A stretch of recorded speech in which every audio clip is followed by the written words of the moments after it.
Yes, please. Yeah, thanks for that. I'll just crack on. Hi, everyone. So I'm Wendy. I'm one of the research program managers for the Trust. And I'm here today just to basically give a little bit of an update on research and development, what we do and what we've been doing. So I focus specifically on embedding research into clinical practice. And whilst many of you may think research is not for you, I assure you it is imperative that all our staff be involved. And I'm not talking about academic development of research. The research we need help with is actually on a practical level. So all our services should be what we call research ready. But what does that mean? Well, as an objective of all services, we should be providing evidence-based care. Many think that searching for evidence can be time consuming, but utilising resources across the trust, mainly the library, for instance, can cut down the time significantly. So enabling the refinement of relevant research articles to be carried out through the expertise that the library already harbour. And they will do the literature search for you and send you the relevant articles a few days later. And all it takes is the completion of a simple form. And there you go, you've got your evidence-based review completed.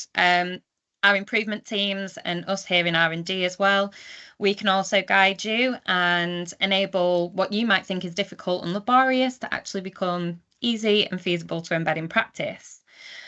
We have a number of studies open to recruitment in LYPFT as well, always seeking new participants. We don't have the ability to approach all potential eligible service users and offer them the opportunity to take part in research we're running. And so we need our staff on the ground to promote research involvement on our behalf and refer potentially eligible service users and even staff to us so that we can approach these people and hopefully recruit them into relevant research that's ongoing. Because without research, we won't know what works and what doesn't. And without the participants to provide information or to test out new interventions, we won't have the data required. It's also a duty of care to offer such opportunities to our service users, enabling them to access what might even be alternative new care pathways that might improve their health and well-being. But if our clinical staff believe that they shouldn't be involved in research or that it's not for them, then who's going to showcase those possibilities to service users? So it's a necessity that staff realise that this is related to provision of care. Research is related to provision of care. It's not the academic laborious task that probably comes to the mind of many of you. Some of our open studies do offer alternative treatments or additional support, and so it can be in the service user's best interest to take part in such opportunities. We have at any time between about 20 and 40 projects running. So odds are there's research studies that are currently recruiting service users that you probably care for yourselves or come in contact with. Next slide, please, Hannah, if that's all right. So then how can you become what we call research ready? Well, at an individual level, you can actually attend our 360 management course that's open to all bands and all professions. It's called Influencing the Future of Mental Health Care, and you'll learn more about the feasibility and the importance of embedding research in practice. We've also recently started a research champion network. So 15 of our services have recently identified a member of staff to act as a research champion, who at the core acts as the link between us and their service. It is a very practical role, so it's not about learning about something and then cascading through the team. It's being active in research and trying to embed research activity within the service. A champion can be from any profession with any level of research experience because training can be provided, and some of which counts towards continuing professional development.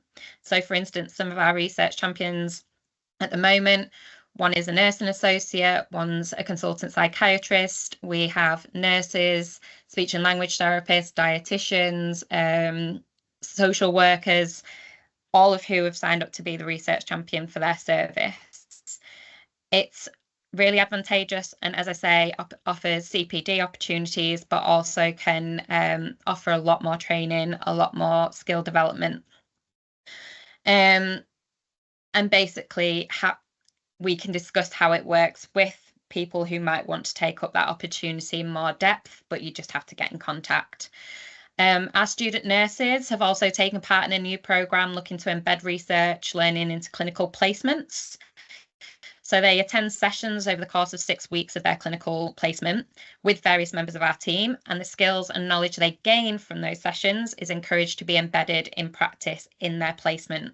So this isn't a placement with R&D, this is student nurses, hopefully in the future student AHPs as well.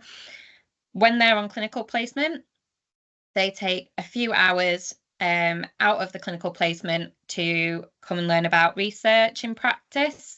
This counts towards their clinical hours. And then they use that skills and knowledge to, for instance, approach service users on their clinical placement and talk about research and identify ways to implement research in their clinical placement. Assessors have expressed how it's improved quality of placement and have increased their understanding of how research can be embedded in practice as well as the student. We also need help to deliver our open studies, whether that be identifying eligible service users, training as an interventionist, or even taking the lead on study delivery at LYPFT. We need a lot of people, and we are a small team in comparison to research teams in acute trusts. So the more help we get from staff across the trust, the more effective we're going to be at delivering research. And we also encourage our staff to identify gaps in practice and conduct evidence-based reviews, utilising such services as the library. And we can help provide them the tools that they need to do this effectively and efficiently, so it's not laborious. Next slide, please. So to showcase some of this to you, I want to refer to testimonies provided by some of our clinical staff members who've contributed to research delivery. So Imogen, for instance, was a newly registered nurse when she was trained by us to be what we call a principal investigator. So essentially leading a study at a specific site. So she was the study lead for LYPFT, and she focused on providing carer support for Section 17 leave and primarily recruited this study primarily recruited from the service that Imogen was working in.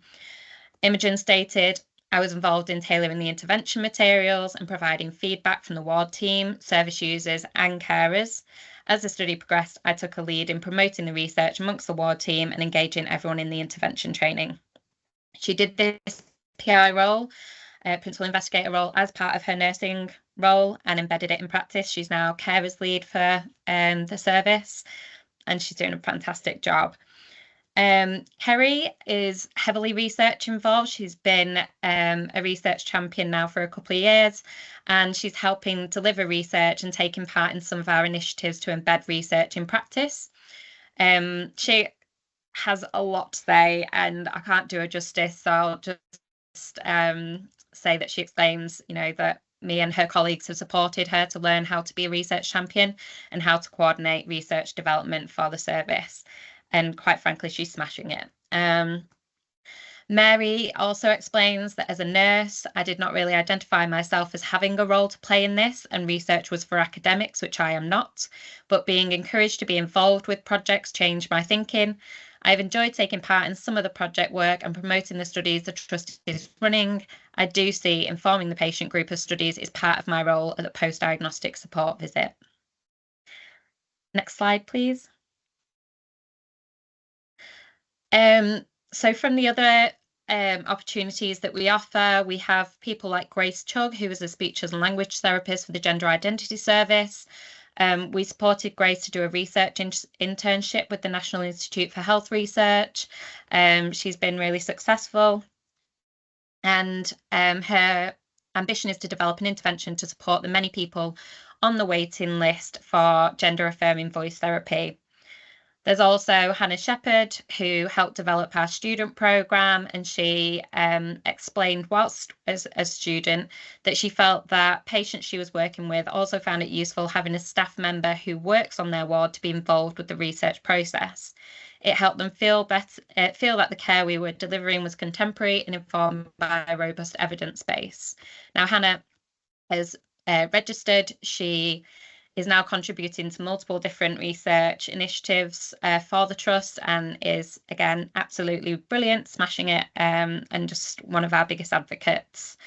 But all these staff commented on how research is actually easier than they thought, a lot more practical and relevant to their clinical roles. And as you can see, they're all from varying professions, even including students. So the plea is basically to get in contact with any queries or interest in research, or just promoting research to service users. Sign up to our e-bulletin to receive regular information. You just drop us an email. And even look at our website for further testimonies and information on the many studies we're currently recruiting to in the Trust, some of which might actually be relevant to service users in your area. And that's it from me.